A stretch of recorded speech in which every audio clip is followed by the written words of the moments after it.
नरेंद्र मोदी ने आध्यात्मिक गुरु आत्मस्थानंद की सलाह पर संन्यास की जिद छोड़ दी थी। हिमालय से वापस गुजरात लौटकर वो संघ से जुड़ गए। लेकिन यहां भी जिंदगी आसान नहीं थी, क्योंकि तब स्वयंसेवक कम थे, काम बहुत बड़े बड़े थे। संघ की आर्थिक हालत भी कुछ अच्छी नहीं थी। प्रचार प्रसार के काम में आने वाले खर्च का बंदोबस्त मुश्किल से होता था। ऐसे कठिन दौर में नरेंद्र मोदी की सूझबूझ ने उन्हें संघ पदाधिकारियों का चहेता बनाया।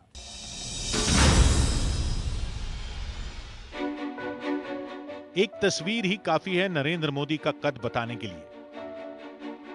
कंधे पर गुरु का हाथ, होनहार शिष्य के साथ चेहरे पर खिली पवित्र मुस्कान। नरेंद्र मोदी के कंधे पर जिनका हाथ है, उन्हें कोई नरेंद्र मोदी का गुरु बताता है, कोई मानस पिता, तो कोई वैचारिक मार्गदर्शक। पूरे गुजरात में इन्हें सम्मान से वकील साहब कहा जाता था। असल नाम लक्ष्मण राव इनामदार था, जिन्हें गुजरात में संघ का शिल्पी कहा गया। नरेंद्र मोदी ए पॉलिटिकल बायोग्राफी किताब बताती है कि लक्ष्मण राव के कहने पर नरेंद्र मोदी ने दोबारा पढ़ाई शुरू की। दिल्ली यूनिवर्सिटी से साल 1978 में नरेंद्र मोदी ने बीए की डिग्री हासिल की थी। वहीं 1983 में गुजरात विश्वविद्यालय से उन्होंने एमए की डिग्री ली। संघ प्रचारक बनने के बाद नरेंद्र मोदी को वकील साहब बड़ी जिम्मेदारियां सौंपने लगे थे। एक बार एक कार्यक्रम के लिए नरेंद्र मोदी को वकील साहब ने पैसों से भरी एक थैली दी। कार्यक्रम खत्म होने के बाद नरेंद्र मोदी ने वापस पैसों से भरी थैली वकील साहब को लौटाई। तब उन्होंने ये पूछा कि 60,000 रुपए नरेंद्र मोदी ने सही सलामत कैसे रखे। नरेंद्र मोदी ने वकील साहब को बताया कि उन्होंने नदी किनारे रेत में वो थैली दबा कर रखी थी। नरेंद्र मोदी का वो आइडिया वकील साहब को बेहद पसंद आया, क्योंकि तब पैसे को सुरक्षित रखने के लिए दूसरा कोई उपाय प्रचारकों के पास था नहीं। हेडगेवार भवन में रहते हुए युवा प्रचारक नरेंद्र मोदी ने अपने अनुशासन से, कुशल प्रबंधन से, समाज सेवा के समर्पण से वकील साहब का दिल जीत लिया था। प्रचारक नरेंद्र मोदी वकील साहब से ये सब सीखते थे। प्रधानमंत्री बनने के बाद नरेंद्र मोदी ने लक्ष्मण राव इनामदार का जन्म शताब्दी समारोह मनाया। दिल्ली में हुए इस कार्यक्रम में लोगों ने कई चौंकाने वाली कहानियां सुनी। उन्होंने व्यक्ति निर्माण में अपना जीवन खपाया, राष्ट्र निर्माण का एक रास्ता उन्होंने खोजा। जवानी के अनेक वर्ष उन्हीं के मार्गदर्शन में काम करता रहा, और इसलिए मेरे लिए वकील साहब का जीवन एक नित्य प्रेरणा का स्रोत रहा। आज कई लोगों को यह भी सवाल उठेगा कि हमने तो कभी नाम नहीं सुना था, आप शताब्दी मना रहे हो। मैं मानता हूं कि नाम नहीं सुना था, वही तो उनकी सबसे बड़ी कमाल थी। न नाम की चाह, न ही पहचान की परवाह। वकील साहब से यह मंत्र नरेंद्र मोदी को विरासत में मिला।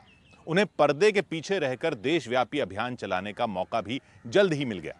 देश में जब आपातकाल का अंधेरा घना हुआ, तब नरेंद्र मोदी का एक नया रूप सामने आया। उस रूप में नरेंद्र मोदी को पहचान पाना मुश्किल था।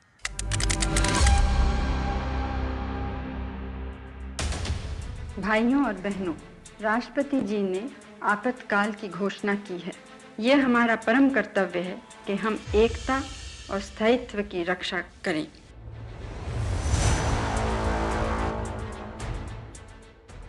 इमरजेंसी के दौरान सरकार ने विरोधी नेताओं, संघ के पदाधिकारियों और स्वयंसेवकों तक को जेल में डालना शुरू कर दिया था। नरेंद्र मोदी पर भी गिरफ्तारी की तलवार लटक रही थी।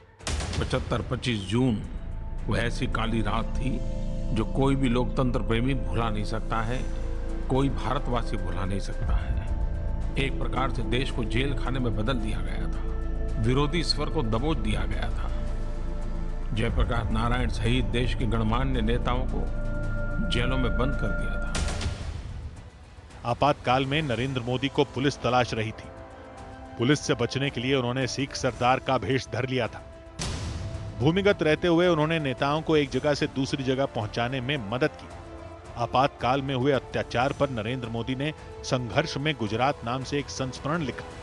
इसे लिखने के लिए उन्होंने अन्न त्याग दिया और पूरे महीने सिर्फ फल और सब्जी पर गुजारा किया। बेल बजा, मैं दरवाजा खोला तो सामने जो खड़े थे व्यक्ति, मैं पहचाना ही नहीं वो कौन है। तो बोला आपकी पहचान? बोला पहले एक काम करो, दरवाजा बंद कर दो, मैं अंदर आ जाता हूँ। फिर सर पर से हैट निकाला, तो बोला धर्मेंद्र भाई, तो आप यहाँ कैसे? तो कहे अभी ऐसा ही है, तू पहले दरवाजा बंद कर। फिर नरेंद्र भाई अंदर आए, मेरे साथ बातचीत की। पिताजी तो थे नहीं, तो मैं बोला तो अभी आए हैं तो खाना खा के ही जाइए।